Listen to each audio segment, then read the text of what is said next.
وأشهد أن محمدًا عبده ورسوله صلى الله عليه وعلى آله وصحبه وسلم تسليمًا كثيرا. يا أيها الذين آمنوا اتقوا الله حق تقاته ولا تموتن إلا وأنتم مسلمون. يا أيها الناس اتقوا ربكم الذي خلقكم من نفس واحدة وخلق منها زوجها وبث منهما رجالا كثيرا ونساء واتقوا الله الذي تساءلون به والأرحام إن الله كان عليكم رقيبا. يا أيها الذين آمنوا اتقوا الله وقولوا قولا سديدا يصلح لكم أعمالكم ويغفر لكم ذنوبكم ومن يطع الله ورسوله فقد فاز فوزا عظيما. أما بعد، فإن أصدق الحديث كتاب الله وخير الهدى هدى رسول الله صلى الله عليه وسلم وشر الأمور محدثاتها فإن كل محدثة بدعة وكل بدعة ضلالة وكل ضلالة في النار. أيها المسلمون عباد الله، يا معشر السامعين حفظكم الله، فإن الله سبحانه وتعالى قد أحل النكاح وندب إليه وجعله وسيلة للاستخلاف والبقاء. قال الله سبحانه وتعالى: ومن آياته أن خلق لكم من أنفسكم أزواجا لتسكنوا إليها وجعل بينكم مودة ورحمة إن في ذلك لآيات لقوم يتفكرون. وقال الله جل وعلا: ولقد أرسلنا رسلا من قبلك فجعلنا لهم أزواجا وذرية. وقال الله تعالى: وأنكحوا الأيام منكم والصالحين من عبادكم وإمائكم إن يكونوا فقراء يغنهم الله من فضله والله واسع عليم. كما أنه سبحانه وتعالى قد حرم السفاح وكل وسيلة للفاحشة، فقال الله سبحانه وتعالى: ولا تقربوا الزنا إنه كان فاحشة وساء سبيلا. الآيات. أما بعد، ndugu zangu Waislamu ambao tumehudhuria katika mji huu wakati huu, alhamdulillah, Allah subhanahu wa ta'ala ametuwafikia kukutana hapa kwa jambo kubwa la kheri, jambo la ibada. An-nikah ni jambo la fungo la ndoa. Pana ndoa itafungwa hivi punde hapa, alhamdulillah. Muoaji anaitwa al-aris ashafika hapa, tunaye na mawalii wa muolewa wapo tayari kwa ajili ya kuifungisha ndoa hii. Alhamdulillah, hatua hii ni katika hatua za kuhitimisha hili jambo. Jambo limeanza mbali kuanzia kwenye posa, taarifa zikaja za kumuona binti, zikaja kwa wahusika, wakazichambua, wakajiridhisha, posa yakubaliwa. Kafuatia hatua ya mahari, yakazungumzwa, watu wakapatana, na alhamdulillah leo tumekuja hapa kuhitimisha kwa yale maneno ya kisheria kwenye kufunga ndoa, al-ijabu wal qabul. Kumwambia muoaji nimekuoza, naye akakubali kwa kusema nimemuoa, na hili linafanyika mbele ya shuhud, aqallu shuhud ithnani min ar-rijal, mashahidi walio wachache katika nikah. Kwa madhehebu yetu sisi Shafi'ia ni wawili katika wanaume. Haikosekana wanaume wawili, basi walau mwanaume mmoja na wanawake wawili. Wengine katika Ahnaf wanaona yatosha hata mwanaume mmoja muadilifu. Hii ni aqal adadi shuhud, na alhamdulillah sisi tumekuwa ni zaidi ya hapo, tumevuka wawili, walillahi alhamd. Kwa hivyo hili jambo linapita sasa katika misingi ya kisheria. Kwa hivyo kabla ya yote tungelipitisha jambo hili ambalo limetukusanya, na pengine baada ya hapa patakuwa na nasaha fupi sana kwa ajili ya munasaba huu, kwa maslahi ya muoaji khasa, lakini kwa sisi ambao tumehudhuria katika majlisi hii ya ibada, majlisi ya kheri, tupeane neno kidogo la kutukumbusha katika dini yetu kuhusu mambo haya. Kwa hiyo hatua ya kwanza tutaifungisha ndoa hii. Sheikh Siraji kanipa rungu na mimi nalitumia hapa, baba yangu. Tayib, alhamdulillah, jambo la akdi kwa utaratibu wetu wa Kiislamu limepita. نسأل الله سبحانه وتعالى أن يجعل في هذا العقد الخير والبركة، وأن يجمع بين الزوجين في خير والتقى. تموomba Allah subhanahu wa ta'ala ajalie katika ndoa hii kheri tele na baraka. Allah wakusanye wawili hao walioana leo katika kheri na uchamungu, ndoa yao iwe ni asili ya kumcha Allah subhanahu wa ta'ala na kuendeleza tabia zilizo njema, na ndoa yao ni sababu ya kuepuka yote yaliyo ya haramu na njia zenye kuelekea katika tabia mbaya zilizokatazwa. Ndugu zangu Waislamu, mimi sina mengi mapya ya kuzungumza, kwa kuwa hili jambo ni jambo lenye kujulikana katika Uislamu. An-nikah ni maalumu min ad-din bidharura, ni katika mambo yenye kufahamika katika dini yetu kwa dharura, kwa ulazima. Waliosoma wanalijua jambo hili, na hata wale ambao hawakusoma muda wa kuwa wamekulia katika jamii za Kiislamu wanajua kuna jambo la ndoa na kuna utaratibu wa kufuatwa ili mtu kuweza kuishi na mwanamke kwa halali. Kadhalika wanawake wanafahamu uko utaratibu sahihi wa kufuatwa kidini ili uweze kuishi na mume kwa halali. Watu wanajua, na ndio maana hata wazinifu wanajua kwamba wanazini, na mara nyingine wakaambiana, basi mpaka lini jamani, tuzini tu, hebu tufunge ndoa. Mara nyingine wazinifu wakazungumza haya kwa kuwa wanajua kuna jambo la ndoa. Na hili jambo Allah amejalia si tu limeanza wakati wa Mtume Muhammad sallallahu alaihi wa alihi wasallam, bali hii ni historia yatoka Allah subhanahu wa ta'ala kuyaleta mafundisho kwa wanadamu kupitia mitume wake.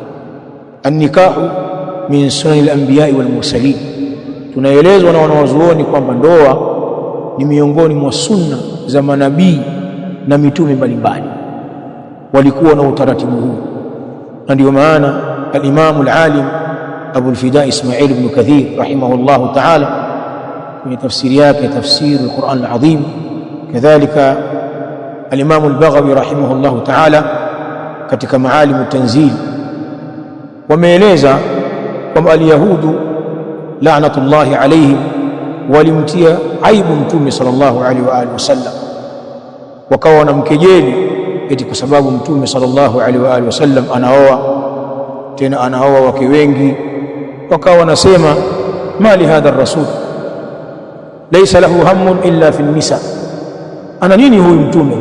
Yeye hana shauku yoyote bwana isipokuwa ni wanawake tu, mambo ya wanawake yamemshughulisha, leo kaoa kule, kesho kaoa kule. Mtume alikuwa anataaddad katika wanawake. Wakajigamba kwamba lao ingelikuwa ni mtume wetu sisi maashara al-yahud, basi ungekuta anashughulishwa zaidi na jambo la da'wa na kufikisha ujumbe kuliko kuoa.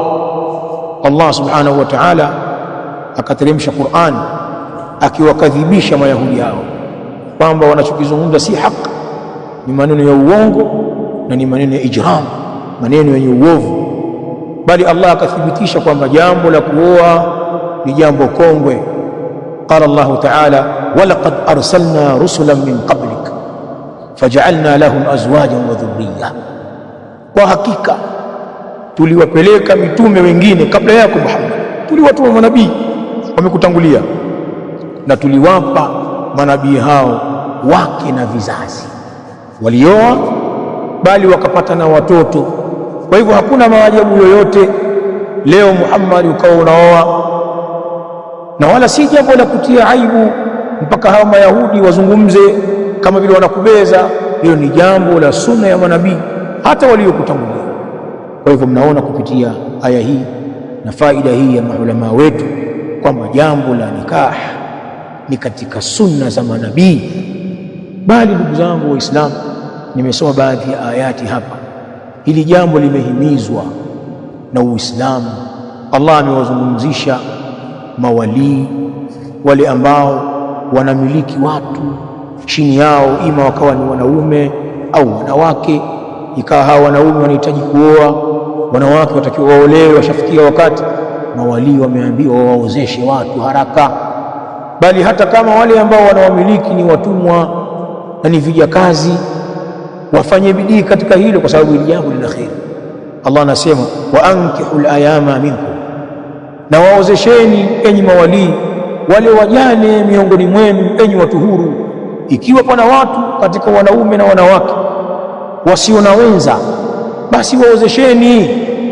Wasalihina min ibadikum wa imanikum, vile vile muwaozeshe wale waliowema, waliowacha Mungu katika vijakazi wenu na katika watumwa wenu, kwa maana katika wale masuria, wanawake watumwa wema, wapeni waume. Watumwa wa kiume ambao ni wema, wana akhlaq, wapeni wake. Allah subhanahu wa ta'ala akalihimiza hili jambo kwa namna ya ajabu kabisa, na hii ndio balaghatul Qur'an. Alipotaja habari za watumwa kwamba watumwa wa kike, watumwa wa kiume na masuria wa kike pia waozeshwe, kuna fikra hujijenga katika akili za watu, utumwa ni jambo duni. Ghaliban watumwa hawana mali, mtumwa yuko chini ya bwana wake, asayid ndio mwenye kila kitu, bali yeye anatumikishwa na pengine kaandikishwa mikataba.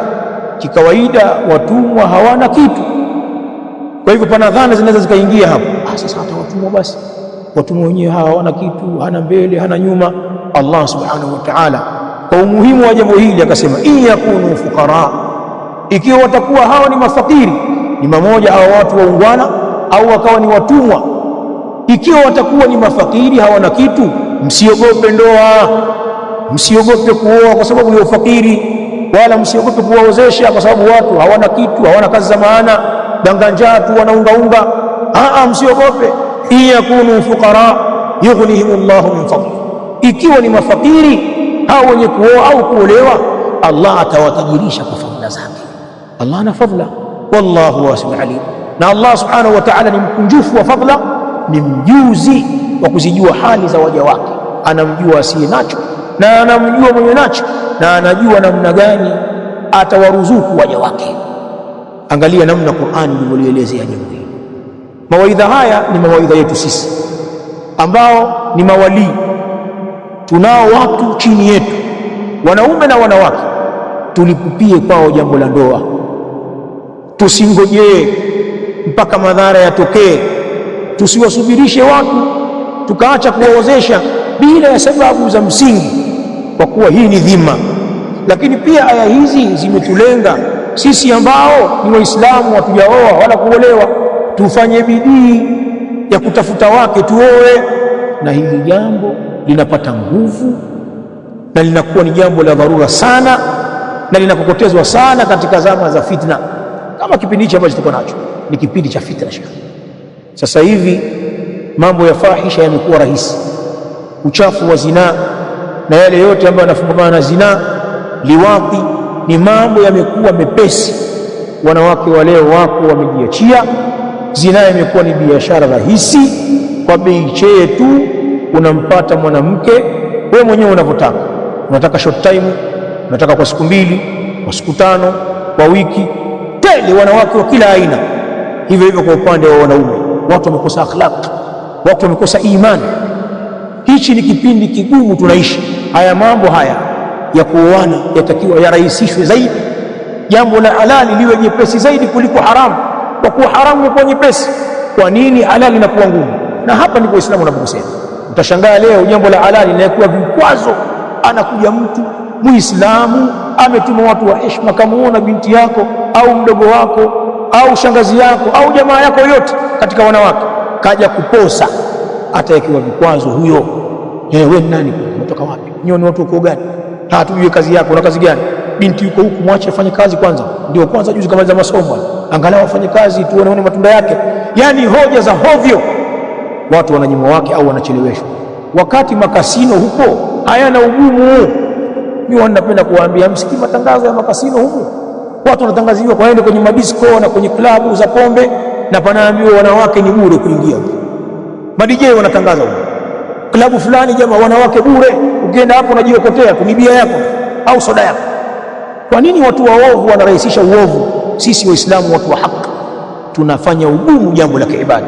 Allah tuwaidhike na mambo haya, tuyakupie mambo haya khairat, turahisishe milango ya kuoa na kuozesha, tuifungue milango yetu kwa Uislamu kwa utaratibu ule ule ambao Uislamu umeuweka. Uislamu umeweka vigezo bwana vya mtu wa kuozeshwa.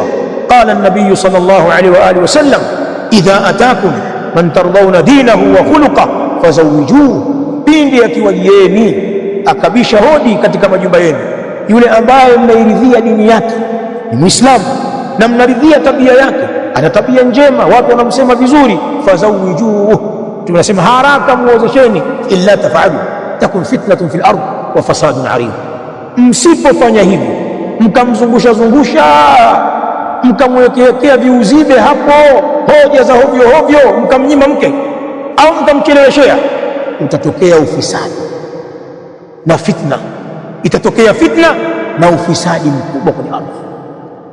Hivi ni vigezo vya kuwaoza wanaume wawe na dini na akhlaq. Na hata wanawake tumeelekezwa mke wa kuoa. Mtume sallallahu alaihi wasallam kaelekeza, tunkahu almar'atu liarba'in, limaliha walijamaliha walihasabiha walidiniha fadhfar bidhati ddin taribat yadak. Wanawake huolewa kwa sifa 4, na hizi ni baadhi tu ya sifa, inawezekana zikawa zaidi ya hapo, yategemea mazingira ya watu, lakini sifa kubwa ni 4. Wanawake wanaolewa, mke akaolewa kwa sababu ya uzuri wake au kwa sababu ya mali yake, ni mwanamke tajiri au kwao kuna mali.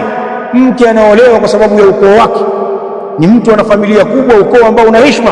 Kadhalika wanawake huolewa kwa sababu ya dini. Sifa 4 kazitaja Mtume alayhi salatu wasallam, na utaona watu wengi ndio wanapambana kwenye sifa hizi. Kuna ambao wanatafuta baadhi na wengine wanatafuta zote.